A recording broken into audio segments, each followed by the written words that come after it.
আসসালামু আলাইকুম। অনেকদিন ধরে ভাবতেছিলাম গরুর খামারে গরুর জন্য সাইলেজ তৈরি করার জন্য মূলত আমরা একটা হাউস তৈরি করব, কিন্তু কাজের ব্যস্ততার কারণে সেই সময় আমাদের আর হয়ে উঠতেছিল না। কিন্তু এবছর আমরা প্ল্যান করেছিলাম যে এই হাউসটা আমরা করবই, কারণ প্রতি বছর আমাদের ঘাসের সমস্যা হয় এবং বর্ষার শেষে ওই সিজনে আমাদের গরুর খামারের জন্য পর্যাপ্ত পরিমাণে খড় কিনতে হয়, যেটা অনেক টাকা দিয়ে কিনতে হয়। এই কারণে মূলত এই প্ল্যানটা আমাদের করা হয়েছে। কিন্তু এখন বৃষ্টির সিজন হওয়ার কারণে এই কাজটা করতে আমাদের ব্যাপক সমস্যায় পড়তে হচ্ছে। এর কারণ হচ্ছে কয়েকদিন পর পর বা দু একদিন পর পর বৃষ্টি হচ্ছে, আর বৃষ্টির কারণে কাজটা আমাদেরকে বন্ধ রাখতে হচ্ছে। আবার দেখা যায় যে অনেক সময় আমাদেরকে পলিথিন দিয়ে ঢেকে তারপরে এই কাজগুলিকে করতে হচ্ছিল। এই হাউসটি বানানোর সময় আমরা একটা জিনিস চিন্তা করতেছিলাম, সেটা হচ্ছে যে এই সিজনে তো আমাদের কাছে পর্যাপ্ত পরিমাণে ঘাস থাকে, তাই এই সিজনে আমাদের সাইলেসের প্রয়োজন হয় না। হয়তো বছরে 3-4 মাসের জন্য আমাদের সাইলেসটা দরকার হবে, কিন্তু এর বাইরে তো এই হাউসটা খালিই পড়ে থাকবে। এই জন্য চিন্তা করতেছিলাম যে এই হাউসটাকে অন্য কোনোভাবে কাজে লাগানো যায় কিনা, সাইলেস তৈরি বাদেও এটাকে অন্য কাজে ব্যবহার করার জন্য অথবা অন্য কাজে লাগানোর জন্য একটাই মাধ্যম আছে, সেটা হচ্ছে এখানে আমরা মাছ চাষ করতে পারবো যখন আমরা সাইলেস তৈরি করব না। এখন অনেকেই হয়তো বলতে পারেন যে মাছ চাষ করার জন্য এটা আদর্শ কোনো হাউস না, অর্থাৎ এত বড় হাউসের মধ্যে মাছ চাষ করা যায় না, কারণ এটার গভীরতা অনেক বেশি। কিন্তু আমরা আগেই বলেছি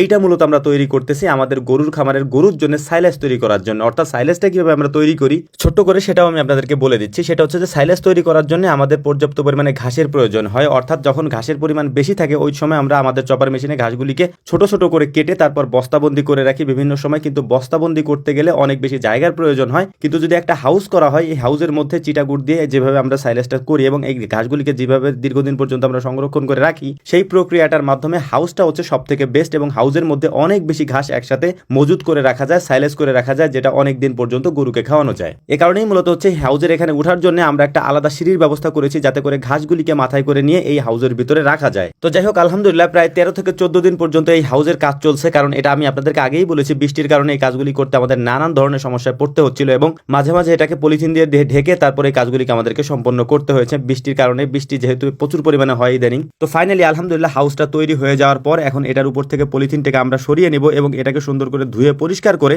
এটার মধ্যে প্রথমে আমরা পানি দেওয়ার চেষ্টা করব। পানি দিয়ে দেখবো কোনো জায়গা দিয়ে ছিদ্র আছে কিনা বা কোনো জায়গা দিয়ে পানি বের হয় কিনা। এখানে আমরা আলাদা একটা পানির ট্যাপ বানিয়ে রেখেছি যেখান থেকে পানি বের হবে, কারণ যেহেতু এটাকে আমরা মাছ চাষের জন্য ব্যবহার করব, এই কারণে মূলত এই কাজটা আমাদের করা। আমরা এখানে দেখবো যে কোন কোন মাছে হাউস পদ্ধতিতে পালন করলে গ্রোথ বেশি আসে। তো এটার মধ্যে আমরা প্রথমে ভাবছিলাম যে হয়তো তেলাপিয়া চাষ করা যেতে পারে, অর্থাৎ মনোসেক্স তেলাপিয়া চাষ করা যেতে পারে, অথবা রঙিন মাছ চাষ করা যেতে পারে। কিন্তু এখন অনেকে হয়তো বলতে পারেন যে ভাই এটার গভীরতা তো অনেক বেশি, কিন্তু গভীরতাটা হচ্ছে আমাদের আমরা কেন করেছি সেটা ভিডিওতে 2-3 বার আমরা বলেছি, যে এটা মূলত হচ্ছে যে একটা হাউস যেটার মধ্যে আমরা সাইলেস তৈরি করব এবং এই হাউসটার মধ্যে আমরা আলাদা হয়তো যখন মাছ চাষ করব তখন হয়তো একটু কমিয়ে দিতে পারি পানির পরিমাণ। তো এখানে পরিপূর্ণভাবে পানি দেওয়ার পর দেখলাম যে এটা পুরোপুরি সুইমিং পুলের মতো হয়ে গিয়েছে এবং সুন্দর একটা পরিবেশ তৈরি হয়ে গেছে এখানে। যদি এটা আমরা সুইমিং পুল হিসেবে বানাইনি, এটা আমাদের কাজের জন্যই তৈরি করা হয়েছে। তো যাই হোক, আলহামদুলিল্লাহ দেখা যাক পরবর্তীতে এটাকে কোন কোন কাজে আমরা ব্যবহার করতে পারি। যেহেতু 2টা কাজের জন্য এটাকে আমরা তৈরি করেছি, ওই 2টা কাজ সফলভাবে আমরা করতে পারি কিনা। সে পর্যন্ত আমাদের জন্য দোয়া করবেন। আসসালামু আলাইকুম রহমতুল্লাহ।